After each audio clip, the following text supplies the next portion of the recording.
ఆదికాండం 13వ అధ్యాయం 5, 6, 7, 8, 9 వచనాలు. లాస్ట్ అనగా సంతోషం ఉన్న స్తోత్రం చెప్పండి. చేతులు ఎత్తున్నారండి అంటే అమ్మ వీళ్ళకి ఉద్యోగం వచ్చింది. ఇప్పుడు అని చూస్తున్నారు వీళ్ళు. తెరపడే టైం దగ్గర పడింది. దేవుడికి స్తోత్రం కలుగును గాక. చదవమ్మా.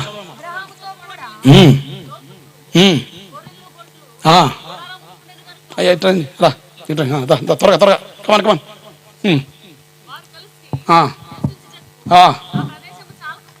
జాగ్రత్తనండి. ఇతను అబ్రహాం, అది అతను అబ్బాయి లోతు, వీళ్ళందరూ ఒక ఇంటి వాళ్ళే. జాగ్రత్తనండి. దేవుడు ఎవరిని పిలిచాడు? లోతుని పిలిచాడా? ఎవరిని పిలిచాడు? అబ్రహాం పిలిచాడు. అబ్రహాం నేను చెప్పే స్థలానికి వెళ్ళమన్నాడు. ఇతనితో పాటు ఎవరు వచ్చారు? లోతు వచ్చాడు. ఆశ్చర్యం చెప్పమంటారా? అబ్రహాం ఎలా దీవించబడ్డాడో అలాగే లోతు దీవించబడ్డాడు. నాకు అక్కడ తెలిసిన విషయం తెలుసా? పిలవబడిన వాళ్ళని మనం వెంబడిస్తే మనం దీవించబడతాం. ఆమేన్, హల్లెలూయా. అర్థమవుతుందా? నీ సేవకుడు పిలవబడ్డా, పిలిచాడా? పిలుపు ఉందా? దేవుని భారం ఆ సేవకులు ఉందా? ఆ సేవకుని వెంబడిస్తే మనం దీవించబడతాం. ఆమేన్. నేను గోవిందపురం వచ్చిన కొత్తలో ఎవరికి బళ్ళు, అసలు ఊరే రోడ్డు పక్కన కానీ అసలు డెవలప్మెంట్ లేదు. నేను ఆశ్చర్యపోయా. గొట్టలు ఉన్నారు జనం, మాత్రం గొట్టలు ఉన్నారు, ఉపయోగం లేకుండా. చదువు లేదు, సంధి లేదు. 30 రూపాయల కూలి బాగా డామినేట్ చేస్తుంది దాన్ని. ఇక అందరు లేచిన కానీ స్కూల్కి పోవడం, 30 రూపాయలు తెచ్చుకోవడం, తినడం, తిరగడం సరిపోతుంది. ఇదే నాకు మైండ్ పోయింది. ఇంద్ర బాబు ఇట్టున్నారు. ఏడిచి ప్రార్థన చేయగా దేవుడు కృప చూపాడు. మెల్లే చదువుకున్నారు. ఇప్పుడు ఆ జాబితాలు వీడు చదువుకున్నాడు. ఈరోజు రిజల్ట్ వచ్చిందట, వీడు పాస్ అయ్యాడట. దేవుడికి స్తోత్రం కలుగును గాక. హల్లెలూయా. దేవుని వీడు చిన్నప్పుడు నాకాడ ఉన్నాడు. ఎందుకు మర్చిపోతాడు దేవుడు? మర్చిపోతాడు అబ్బాయి? మర్చిపోతాడా? ఏమన్నా డౌట్ వస్తుంది మర్చిపోతాడేమని? లేదుగా. అట్నే ఉండు. దేవుడికి స్తోత్రం కలుగును గాక. మర్చిపోడు. నేను మర్చిపోయినా దేవుడు మర్చిపోడు. ఆడికి వెళ్ళినప్పుడు ఎవరికి బళ్ళు, ఏదో ఒక టీవీఎస్ బళ్ళు. నాకు సంఘస్థుల కలిసి ఒక బండి కొన్నారు. నేను కొన్న తర్వాత ప్రతి ఇంట్లో బళ్ళు రావడం ప్రారంభించింది. దేవుడికి స్తోత్రం కలుగును గాక. ఆ మధ్యకాలంలో చర్చి కాడ బోర్ లేదు, మొత్తం సహకారం చేస్తే బోరించి నేను వేసుకున్న తర్వాత దాదాపు 10-15 కొంపల్లో బోర్లు పడ్డాయి. దేవుడికి స్తోత్రం కలుగును గాక. అప్పుడు దాకా నీళ్లు పడవేమో లేవన్నారు. ప్రార్థన చేసి మందిరంలో బోర్ ఎత్తి మిగతా కొంపలు మొత్తం నీళ్ళు చేరినాయి. దేవుడికి స్తోత్రం కలుగును గాక. అంటే ఈ ఏర్పాట్లు ఉన్న వ్యక్తి ఒక ప్రాంతానికి వస్తే ఆ ప్రాంతం దీవించబడుద్ది. ఆమేన్. ఎండిన ఎడారి కూడా పుష్పిస్తుంది. ఆమేన్. మేము నడిచే మార్గాలు తుప్పల్లాగా ఉండొచ్చు, లేకపోతే ఎంత కూడా గుంతల రోడ్లు అవ్వచ్చు. మేము ఆ ప్రాంతంలో తిరగ ప్రార్థన అయ్యా ప్రయాణం చేయలేకపోతున్నాయ్యా, నడువులు పోతున్నాయ్యా, ఈ గుంతలు ఏందయ్యా, ఈ గందరగోళం మీద ప్రార్థన చేతపోతాంగా పోగా రహదారులు పడతాయి. ఆడ దేవుడికి స్తోత్రం కలుగును గాక. హల్లెలూయా. అడవులు కూడా రహదారులు చేస్తాయి. కారణం తెలుసా? ఏర్పరచబడిన దైవజనుడు ఆ ప్రాంతంలో తిరగడం వల్ల ఆ ప్రాంతాలు దీవించబడతాయి. ఆమేన్. ఆ దైవజనుడు గుర్తించి వెంబడించే వారిని కూడా దేవుడు దీవిస్తాడు. ఆమేన్. అద్భుతం. అబ్రహాం పిలిచాడు, ఇతగాని పిలవపోయినా గమనించి వచ్చేసాడు. ఈ 13వ అధ్యాయంలో ఇద్దరూ కలిసి ఉండలేనంత ఆశీర్వాదం వచ్చేసింది. ఇక ఇతగాడి పాలేరు తగాద జరుగుతుంది. వింటారా? వినాలి. ఈ మధ్యలో యాడ్ వస్తుంది, టీవీలో వస్తుంటారు, మధ్య యాడ్ వస్తుంటారు. అట్ట యాడ్ లేకండే ఏనండి. దేవుడికి స్తోత్రం కలుగును గాక. మొత్తానికి తగాదలు వస్తుంటే అబ్రహాం అంటాడు, లోతు మనం అయినోళ్ళం, నీకు నాకు తగాదాలు ఉండకూడదు కనుక నువ్వు ఏ ప్రాంతానికి వెళ్తా ఆ ప్రాంతానికి వెళ్ళు. నువ్వు ఇటు వెళ్తే నేను ఇటు వెళ్తా, నువ్వు ఇటు వెళ్తే నేను ఇటు వెళ్తా అని చెప్పగానే లోతు అబ్రహాం చెప్పిన మాటకి కాదని పెద్ద అయిన కదా, దేవుని ఏర్పాట్లు ఉన్నాడు కదా, మాట్లాడకుండా వెంటనే వేరొక దిక్కెళ్ళిపోయాడు.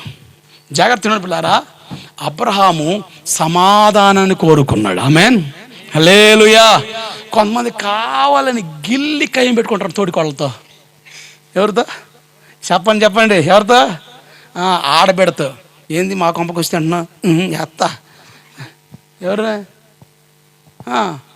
తోటికోళ్ళతో గిల్లి కయ్యం పెట్టుకుంటారు. ఈమెమో ఒకప్పుడు ఇద్దరు ఒక చర్చికి వెళ్ళేవాళ్ళంట. తగాద వచ్చిన కానీ ఈ మనిషి అటుపోతుంది, ఈ మనిషి ఇటు వస్తుంది. కానీ తగాదాలు మాత్రం తారా స్థాయిలో ఉంటున్నాయి.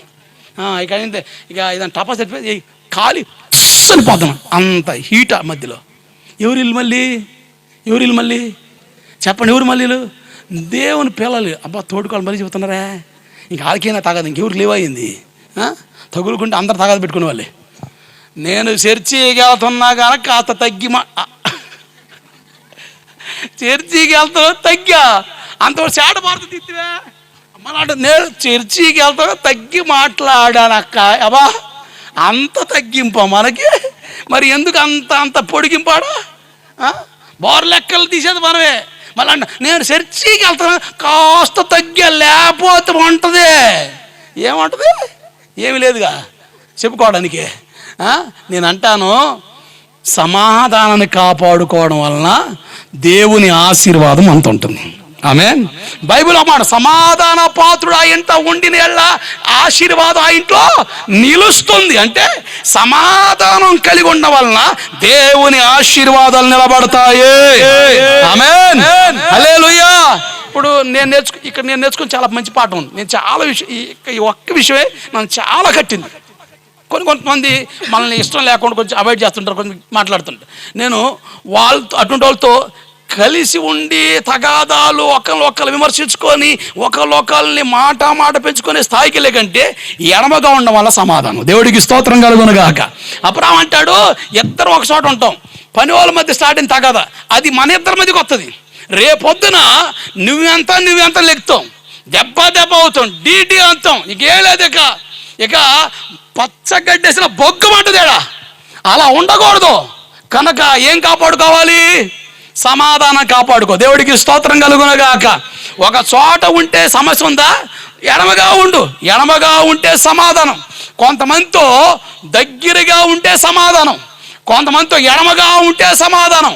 నువ్వు ఎడమగా ఉంటే సమాధానం ఉంటుందా, దగ్గరగా ఉంటే సమాధానం ఉంటుంది. దాన్ని బట్టి బేస్ చేసుకొని సమాధానం కాపాడుకో. సమస్యలు ఉండవు, అభ్యంతరాలు ఉండవు, ఆశీర్వాదాలు ఇంట నిలుస్తాయి. ఇంకో మాట చెప్పి ముగిస్తా. లోతు ఉన్న ప్రాంతం మీద దేవుని ఉగ్రత దిగి వస్తుంది. ఇప్పుడు ఆ విషయం లోతు గురించి దేవుడు అబ్రహాము చెప్పగానే అబ్రహాము లోతు కోసం ప్రార్థన చేయగలిగాడు. ఆమేన్.